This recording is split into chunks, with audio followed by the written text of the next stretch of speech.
Hello, my name is Harrison Bailey, and today I'm doing a screencast entitled Evaluating Teachers in America, Paying or Punishing Our Way to the Top. This screencast will utilize a popular text to discuss this concept. So let's begin. We begin with a question.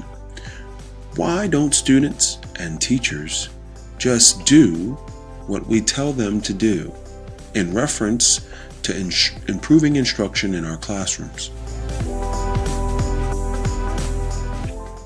Well, the truth is that administrators, K-12, have been driving themselves mad over that question as it pertains to students and some teachers. Well, whether we offer more pay, deliver poor evaluations, utilize compensatory time, or even suspend, overall instructional behavior has remained relatively constant over time. In other words, the reward and punishment philosophy seems to be ineffective.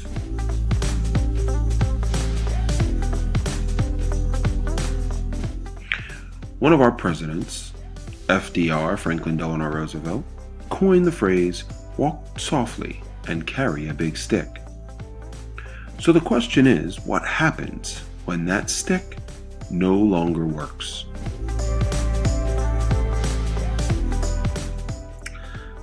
Today, we will utilize the book Drive by Daniel H. Pink to discuss this concept.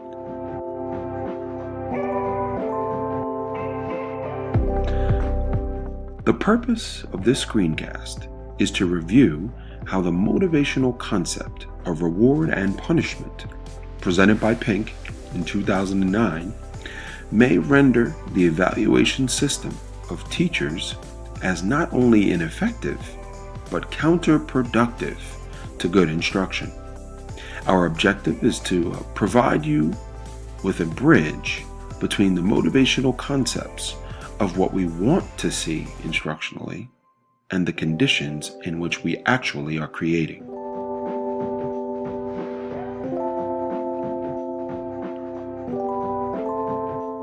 In 1940, Dr. Harry F. Harlow discovered the third main drive of behavior by working with rhesus monkeys. First, he established a biological, such as satisfying the need to survive, for things such as food were important.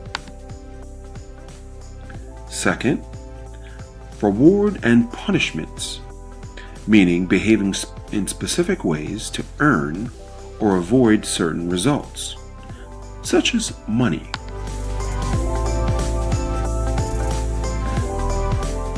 The final motivator, in which he concentrated on, was called intrinsic motivation. Simply put, it was the performance of the task itself that provided the reward, meaning people did it and felt it in their heart. Also, he found that rewarding some behaviors actually had negative effects.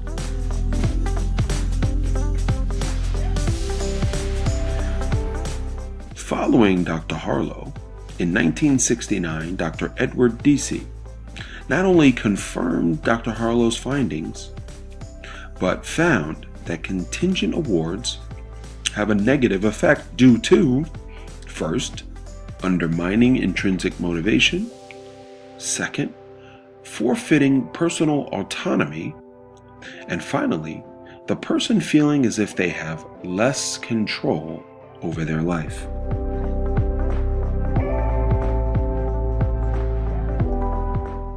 So, if we're to apply these thoughts to society, we could begin with the Industrial Revolution. The Industrial Revolution required algorithmic tasks where employees followed a set of established instructions the same way continuously with the same predictable result. The extrinsic motivators of reward and punishment worked fairly well for these behaviors. The current information revolution has resulted in many more heuristic tasks where there were no algorithms. Employees have to devise a solution to complex challenges. This requires conceptual problem solving, creativity, and risk taking. Intrinsic motivators are much more effective with these behaviors. According to Pink in 2009, creativity is nurtured through intrinsic motivation and depleted using extrinsic motivation. The drive to do something because it's interesting, challenging, and absorbing is essential to high levels of creativity. If people enjoy their work, external inducements become less necessary. In addition, Pink stated that many present organizations still operate absent of understanding or accepting intrinsic motivation. So, when we think about this in reference to instruction, what instructional behavior do we expect out of our teachers? First, we expect creativity from our instructors. Second, we expect flexibility from our teachers. And finally, we expect high levels of concept application to real-world tasks, meaning that students are able to utilize the concepts they learn and apply them to what is happening in the real world.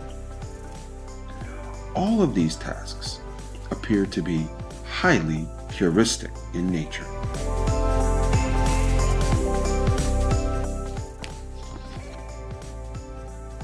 Well, when we look at the behavior of instruction, what are the most commonly utilized tools of motivation to get teachers to instruct at high levels? Most would say the evaluation system. Our teacher evaluation system includes things such as instructional observations, conduct and procedural performance, and even exam scores, both for the individual and the school. So, the results of positive evaluation could be considered the carrot. They offer things such as continued employment, increased pay, and positive recognition for good performance. The results of negative evaluation might be considered the stick. Things such as personal improvement plans, unsatisfactory ratings, meetings with administrators, and things that jeopardize their employment, all are the result of negative evaluation.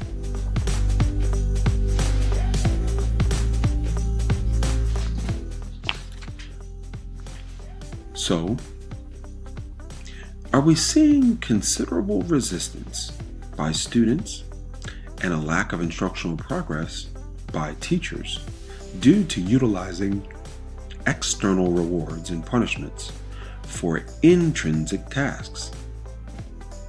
Are we failing to inspire teachers and therefore students due to the increased expectation of creativity, but a significantly decreased sense of teacher autonomy?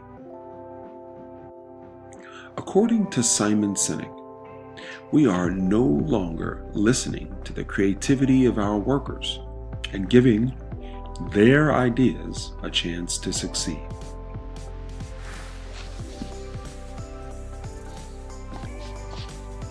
So, what is the common goal of our schools?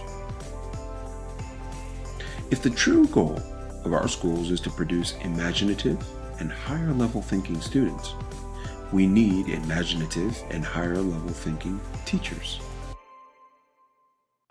Therefore, reward and punishment systems should not be the cornerstone of our evaluation process. Schools must adopt a new philosophy that focuses on growth, increases autonomy, and inspires a pursuit of personal passion.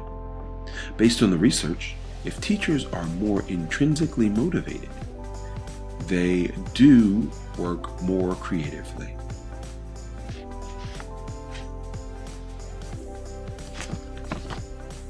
So, what are some key points and takeaways from this screencast? First, research has found that there are 3 forms of motivation: biological, reward and punishment, and intrinsic. Reward and punishment was effective during the Industrial Revolution and currently with straightforward algorithmic tasks. The problem is that instruction and employment have become much more heuristic-oriented, requiring creativity and innovative thinking.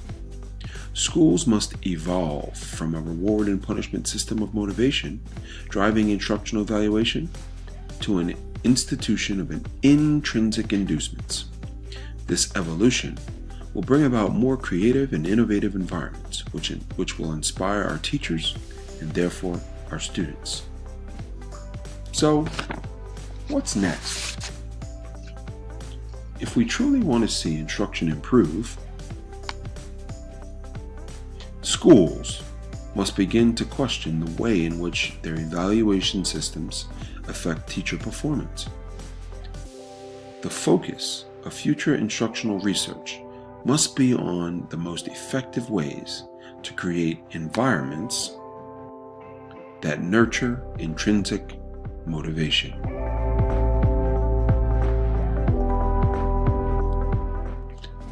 Thank you for watching this screencast, and I hope that it gave you some additional information about the power of intrinsic motivation. Thank you.